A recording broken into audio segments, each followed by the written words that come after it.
Hello everyone! Today we're venturing into the heart of the sugar maple forests to uncover how one of North America's most treasured sweeteners, maple syrup, is produced on an industrial scale.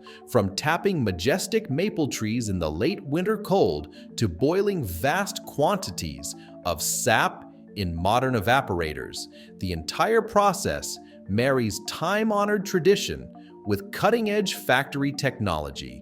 By the end, you'll see how each golden drop of maple syrup embodies a piece of nature's bounty, lovingly transformed by skilled hands and specialized equipment.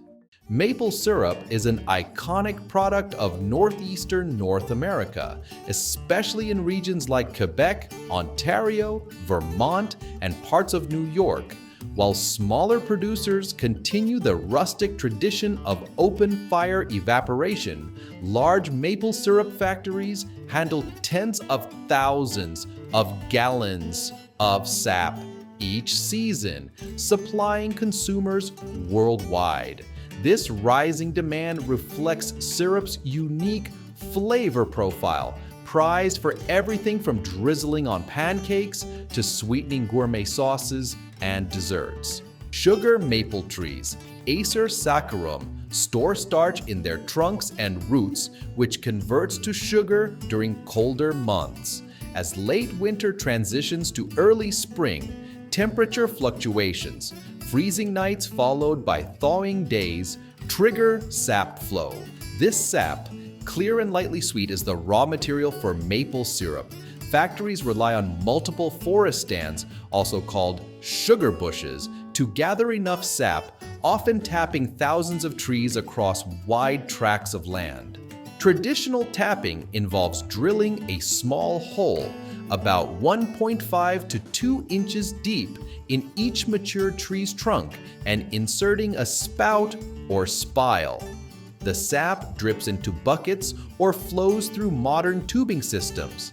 In large-scale operations, intricate networks of plastic tubing carry sap downhill via gravity or vacuum pressure, converging into main lines leading to a collection tank. The vacuum approach increases sap yield, ensuring more consistent flow in borderline weather conditions.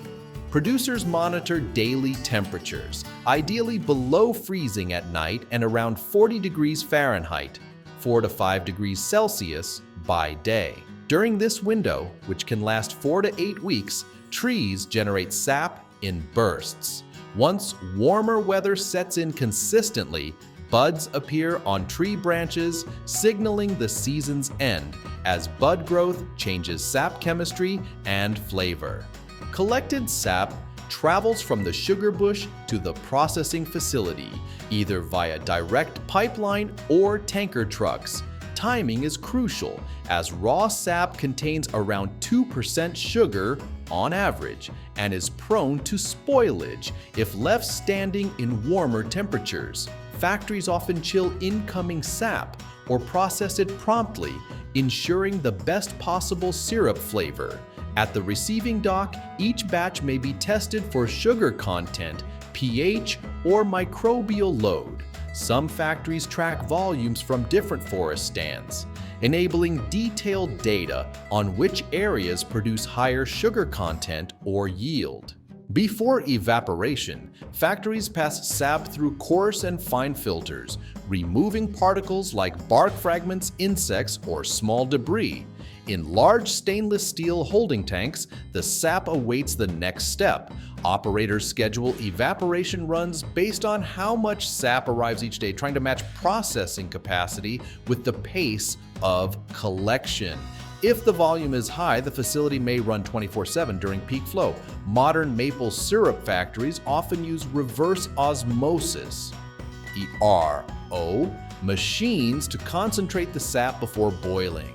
By pushing sap under pressure through semi-permeable membranes, water is removed, leaving a higher sugar solution.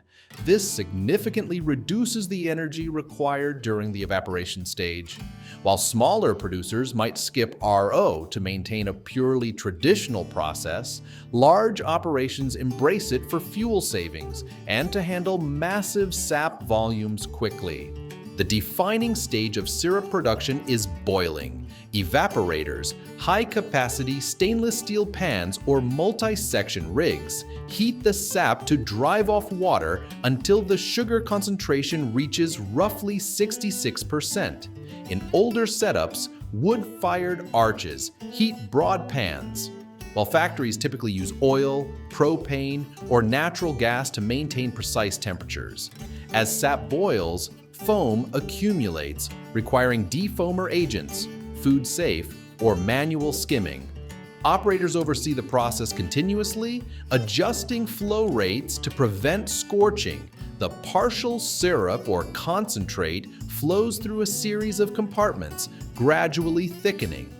At the final stage, it emerges as near-finished maple syrup.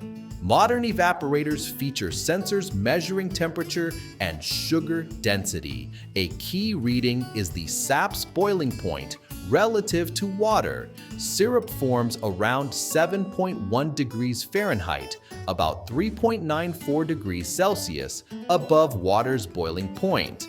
Computerized auto-draw valves open when the syrup hits this exact threshold, collecting precise amounts of finished syrup in stainless containers.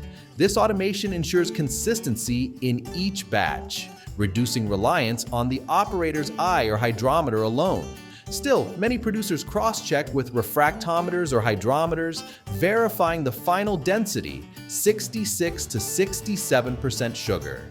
If it's too thin, the syrup may ferment. Too thick, and sugar crystals can form, or the syrup might have a darker color than intended. Freshly drawn syrup contains fine niter, sugar sand, and other particles. Factories use pressure filters or filter presses lined with diatomaceous earth or specialized papers to achieve a clear, clean syrup. This step influences syrup's final color and clarity. Next, quality control teams grade the syrup by color and taste.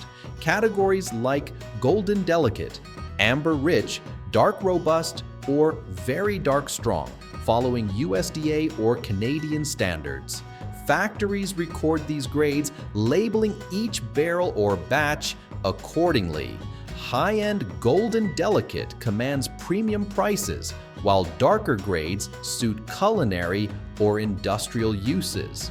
Depending on scale or customer demands, syrup is stored in large food-grade barrels, commonly 30 to 55 gallons, or immediately packaged into consumer containers, glass bottles, plastic jugs, or metal cans. For large volume sales, like export or bulk trade, barrels remain sealed until distribution. Smaller brands bottle under their own label, featuring farm logos, grade, and volume. Some factories run fast bottling lines, capping hundreds of containers per hour, applying tamper evidence seals and barcodes. A final hot packing step, heating the syrup to 180 to 190 degrees Fahrenheit, 82 to 88 degrees Celsius before filling, helps with shelf stability. Maple syrup is relatively stable if kept in a cool, dark place. Darker or bigger containers might mask color shifts over time, but in general, properly processed syrup stays fresh for years. Factories maintain a climate-controlled warehouse, protecting barrels from extreme heat or freezing. Oxygen exposure is minimal if barrels remain sealed. Traceability codes ensure that if any batch faces a recall or quality issue, it's identifiable down to the day's production and even the sugar bush source. Leading maple syrup factories embrace AI to optimize operations. Machine learning software might predict daily sap flow based on temperature forecasts, adjusting RO or evaporator schedules. Automated valves regulate flow rates, and sensor arrays track pH, sugar concentrations, and volumes in real time. This integrated approach can cut labor needs, reduce fuel consumption, and boost yield consistency. Smart sorting methods also exist for small-scale packaging lines, where a camera may detect improper fill levels or out-of-spec bottle shapes, ejecting them automatically. This synergy of tradition, trees, sap, boiling with digital innovation underpins large-scale efficiency. Sustainability remains central for maple syrup production. Healthy sugar bushes require careful forest management, selective tapping, no more than 2 to 3 taps per mature tree, reforestation, and minimal tree damage. Over-tapping or poor technique can stress or injure maples, weakening future yields. Fuel usage during boiling is substantial. Factories employing RO drastically cut evaporator run times. Some invest in advanced energy exchangers or high-efficiency evaporators, further trimming fuel consumption and carbon footprints. Seasonal rotation of equipment ensures everything is cleaned and maintained properly, extending machine life. While artisanal producers rely on small wood-fired evaporators, large factories may tap tens of thousands of trees connected by miles of vacuum tubing. Smallholders hand-check sap buckets daily, while factories manage data-driven vacuum lines. Still, the underlying process, collect sap, boil, filter, grade, remains consistent. Many large operations started as family sugar bushes, gradually scaling up with advanced tech without compromising the essence of pure maple flavor. Maple syrup's taste can vary by region, soil, weather, and seasonal timing. Early season syrup often milder than late season. Factories might keep separate lots to highlight distinct flavor profiles or blend them for consistency. Lighter syrups carry delicate flavors, ideal for table use, while dark, robust syrups boast intense caramel notes favored in cooking. Consumers increasingly appreciate these nuances with interest akin to wine or coffee origins. Some brands label with orchard location or single forest designations, marketing unique terroir signatures. Canada, particularly Quebec, leads global exports, shipping barrels to packers worldwide. Major brands repackage syrup under private labels, distributing it to supermarkets across North America, Europe, and Asia. The US states like Vermont also produce significant volumes. Growth in Asia, especially Japan and South Korea, underscores the product's international appeal. Large factories negotiate with retailers, maintaining stable supply. Maple-themed branding, referencing heritage or natural purity, resonates with health-focused consumers. Alternatively, high-volume agreements supply restaurants, industrial baking, or food processing sectors. Besides standard syrup, factories produce maple cream, maple sugar candies, and other specialty items. Maple cream emerges from stirring heated syrup until it forms a smooth, spreadable paste. Sugar candies require further boiling and cooling in molds. Maple-infused or smoked products expand the brand's portfolio, capturing niche markets like craft breweries or artisanal confectioners. High-tech factories handle these transformations using vacuum pans, candy depositors, or special blending lines, but the core flavor remains that of pure maple sap. Maple sugaring season tourism thrives in North American sugar bush regions. Families visit sugar shacks to watch sap boil, taste syrup over snow, a treat called maple taffy, and enjoy hearty pancakes or local treats. Factories open their doors for guided tours, showcasing gleaming stainless evaporators and mechanical pumps. These tours highlight the blend of natural tradition and industrial process, forging consumer appreciation. Local festivals like Quebec's Maple Festivals or Vermont's Open House Weekends foster direct sales and orchard connections. Proceeds support local agriculture, preserving a centuries-old tradition that shaped regional identities. Climate change, with shifting freeze-thaw cycles, poses a major threat to stable sap flow. Warmer winters could compress or reduce tapping seasons, limiting yields. Maple regions adapt with better vacuum systems, tapping earlier, or adjusting orchard expansions into cooler zones. Research on freeze-resistant maple varieties or improved forest management might help mitigate these concerns. Despite challenges, global appetites for natural sweeteners remain robust.